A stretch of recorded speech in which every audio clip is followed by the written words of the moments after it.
Hey, welcome back. I'm Sean Barn at LookingPoint. We help IT organizations make decisions around collaboration, security, and networking. Today we're talking about the Webex fundamentals. Once you've joined the meeting, some key functionality that you need to know to make you more effective in your Webex meetings. And this is a Tech Talk.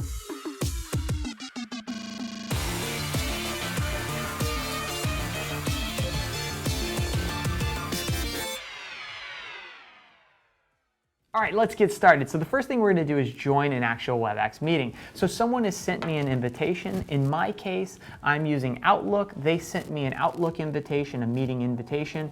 It's going to have a link that I'm going to click to take me into the Webex meeting. So let's do that. So I'm going to click Join Webex Meeting. And the first thing it's going to do is take me to the site. It's going to prompt me, how do I want to join this meeting? And so I have some settings here. I can mute my microphone. I can enable my video on my screen. So I'm going to go ahead and elect to do that. I also have the ability to use a video system. So if I'm in a room with a video system, I could use that instead of using my machine to join the video. The other thing that I can do here is use the computer for audio.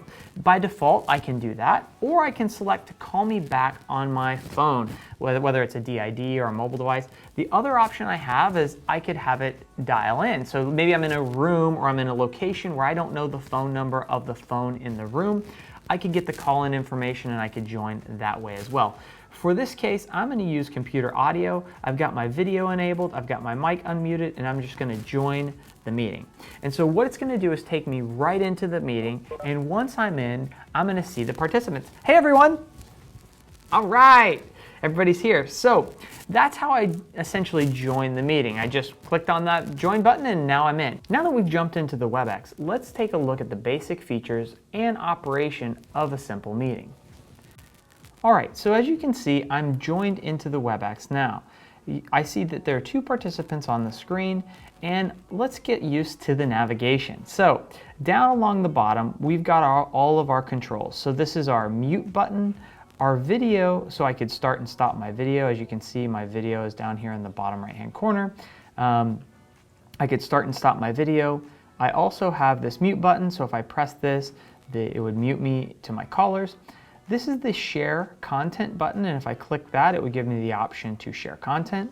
I could initiate a recording of the meeting by pressing the record button. If I wanted to see the participants list, I could click the participants list, and you'll see that the menu item will show here on the right, showing all the participants in the call with me. From here, I could actually go and mute participants or unmute participants. I could also hover over their name and click the chat. So I could start a chat with that individual. And then down here at the bottom, we also have a chat button that we could click, and it would bring up the chat window. So next to chat, we have the more options button. So I'm going to click that. It's going to pull up all the additional options like lock a meeting, invite and remind, copy the meeting link, audio connection, speaker and microphone and camera, settings, and then you can connect to another device for proximity type sharing. So let's talk about these features individually. So let's talk about locking the meeting. If the meeting was, you're talking about something maybe private, maybe you just didn't want anyone to be able to just join right into the meeting, it could be distracting, you could lock that meeting, and then if someone tried to join the meeting, it would actually pop up in the meeting itself saying, hey, would you like to admit this person? You could admit them to the meeting and let them join. However, they will not be able to join natively. So if you lock a meeting, make sure you're conscious about what's happening, because they may just be sitting outside in a waiting room and not be able to join. Invite and remind. This is a great area where you can go if maybe you didn't send it to a participant or you just want to remind someone. You can click the invite and remind button and it will send them an invitation to the meeting. Copying the meeting link. So this is great if you're in a chat window and you want to say, hey, just join this meeting. You could copy the meeting link and you could paste that into the chat. The audio connection, this is a great place to go if you want to control or change the way that you're connected to the meeting via your audio settings. And then speaker and microphone settings, this is things like volume, and we'll go into those in detail. So that is going over in a very high level all the features and controls. So let's talk a little bit about what you can do in a meeting. So the basic things that you're typically going to do is share content and also just do things like mute and maybe change the video layout. So starting from video layouts, let's take a look at the top right-hand corner here. We have this grid view that we're seeing right now, which shows both participants equally displayed in the window. There's also an active speaker mode, and if I switch to that, the active speaker becomes prominent, and the other speakers or the other video participants join down below on the screen.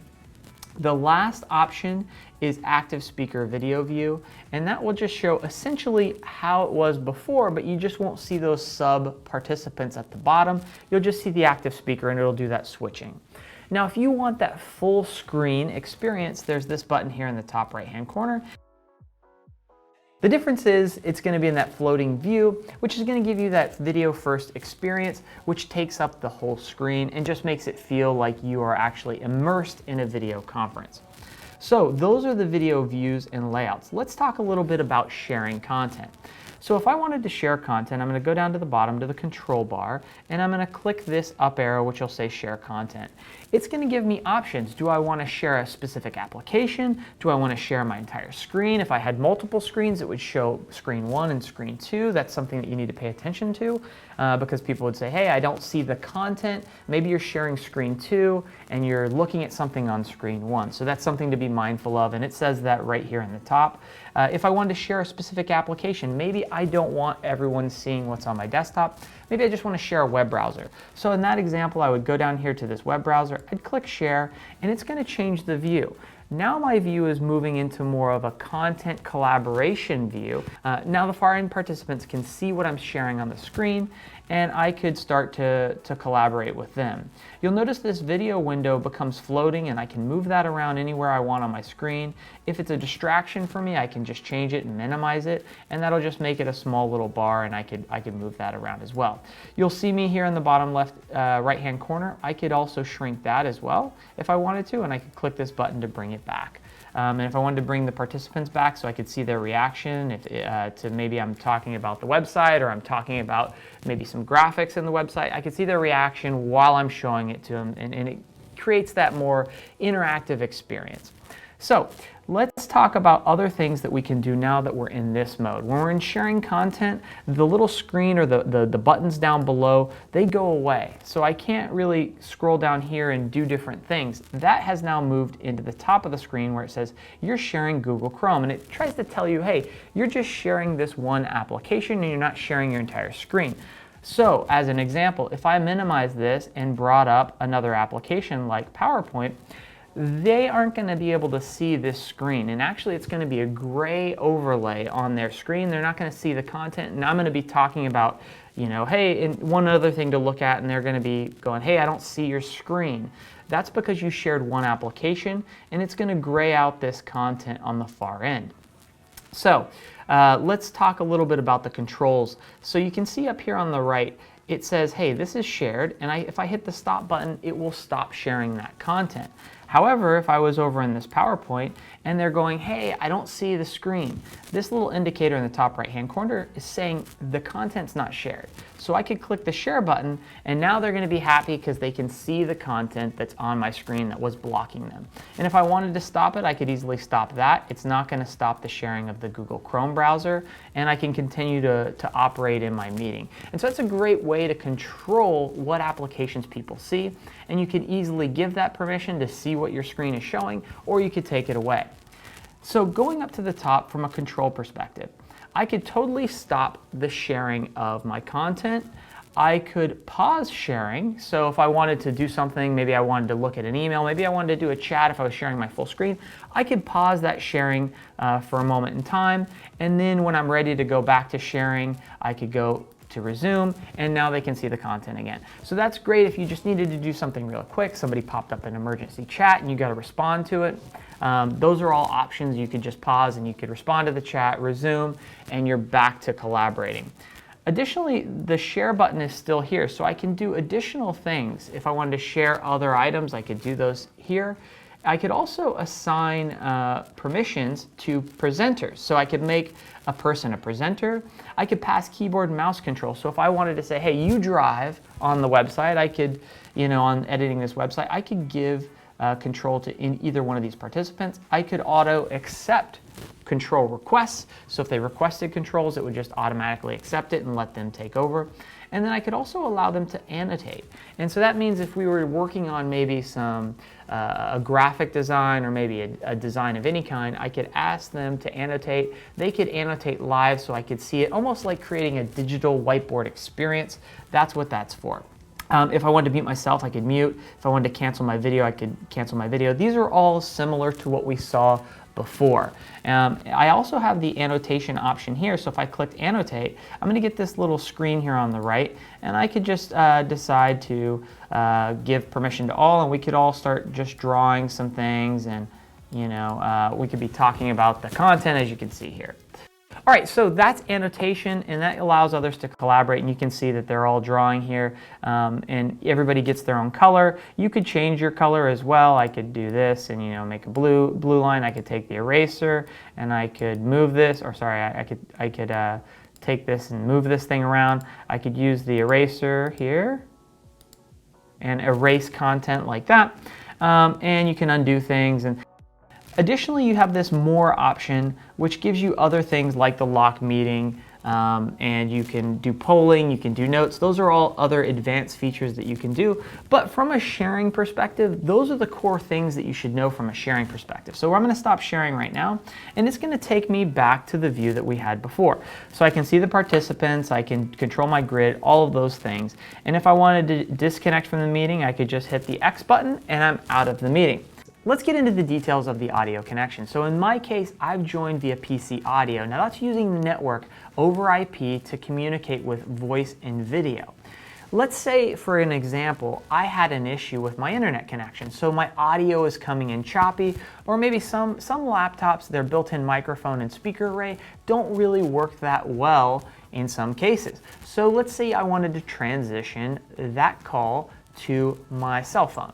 So as an example, I could click into the Webex, and you'll see that I've got this button that I could hit for more information. I could click that and click Audio Connection. Now if I click Audio Connection, it's going to show me that I'm connected using my PC audio, which we talked about. I could disconnect that and leverage it to call me with this number by just clicking the switch button. Or if I had a phone local at the desk and I didn't know the number that I was calling, I could click call in and it would give me those call in numbers. So I'm going to go ahead and click switch to call me on my cell phone. So I'm going to click that and it's going to say that it's calling my cell phone. So in a second here, it's going to ring my cell phone and I'm going to answer it. And it's going to say, hey, you're going to be joining a Webex. So here's the call. I'm going to accept it. Welcome to Webex. And now it switched my audio from my PC to my phone. And so now my audio quality could be improved in the case of, hey, I'm having an internet issue. Now they can hear me crystal clear as cell phone coverage can be. So that's one way where you can switch your audio if you're having issues. It's an easy way to do it, and it makes that experience that much better. So if your PC audio isn't working, that's an easy way to fix that problem. So what I'm going to do is switch back. So let's say I was on my cell phone and I had the opposite problem. Connecting in the opposite way is not an issue. I could simply disconnect from my cell phone. Visit our website. It's going to tell me, thanks for using Webex. I'm going to hang up on that. It's going to disconnect my audio on my screen, and once it comes back, I could just simply click connect to use my PC for audio. And so now I'm not using my cell phone, like let's say I had bad reception and I'm in a location where I've got good internet service. I could connect via PC audio and I'm back in the meeting seamlessly collaborating. So my screen as the host has all of the options here. So we talked a little bit about audio connection. Now let's move on to locking the meeting. So if I click lock the meeting, it's going to indicate up here in the top right hand corner that the meeting is locked. Now if another participant came and tried to join in, we would see that they would be waiting in the lobby and I would need to admit them. That's locking the meeting. Now, if I wanted to unlock the meeting, I could do the same thing. Like, let's say a bunch of people are coming into the meeting. I could unlock it just the same, and people will just automatically be admitted into the meeting, assuming they have all the details for that meeting. Additionally, copying meeting link. This is great if you're chatting. You can hit the copy meeting link, and you could chat that to someone. You could pop it into an email and send it. That's a great way to do that. Additionally, we can invite and remind. So we've got a couple of options here. We could put somebody's name here and their phone number, and we could call them right into the meeting with the invite and remind. We could email them by just typing in their email addresses, and you could separate those by semicolons or commas, and then hit send, and it's going to send them an invite saying, hey, meeting reminder, and let them join in how we join this meeting by clicking a link and jumping right into the WebEx. Remind. So this is a good way to remind everyone that joined into the meeting to come and join the meeting. So if you join in a meeting and no one's there, you can use this to remind everybody, hey, we got a meeting going on. All right, so let's move on to the next thing, which is your audio settings. So speaker, microphone, and camera. This is really important when you're using PC-based audio. If I click into that, you're going to see that it shows my microphone level going up and down. It's going to show my speaker volume, and I can adjust that if I needed to. I could adjust my microphone input volume if I needed to. And if I wanted to use a different camera, in my case, I only have one camera, so it doesn't really matter. But if I have multiple cameras, I could select the camera as well to give my experience, what I want it to look like. Okay, so the last feature here is connect to a device. So if I'm in a room that has a video system, like a Cisco video system, it's going to automatically look in the room for that video system, and it will enable me to use that system to connect to this meeting. So if I click connect to a device, it's going to search the room. It found this device. I could click call. It would call that room and bring it into the meeting. I'm not going to do that for this example, but you know it's there and you know that that feature exists. So the last feature is chat. So if you're in a call with a number of people and maybe you're not speaking and you wanted to clarify something with somebody that's also in the meeting, you could leverage the chat and I could message everyone, or I could message just a single person. So you could see I could click one individual in the meeting, or I could click just Bridget and I could say, hello. And that's going to send her a chat message. If we needed to talk about something that was going on in the meeting, that's a great place to do it in real time. So that's it. We covered a ton today. We covered joining the meeting. We covered video layouts. We covered content sharing. And we dove into those deep details of joining the audio and how to switch between PC-based audio and PSTN-based audio. That's your cell phone. If I said anything in this video that you're like, hey, I'd love to know more about that, leave a comment below. Make sure you like and subscribe so you get all of our content as we release it. And if you are not using WebEx today, we could certainly set you up with a trial. If you're not in our area or you've got a Cisco account team already, you could reach out to them and they could set you up with a trial to get you moving forward with WebEx. I hope this video was informative and it helps you be more effective on your WebEx meetings. We'll see you later. Thanks for watching.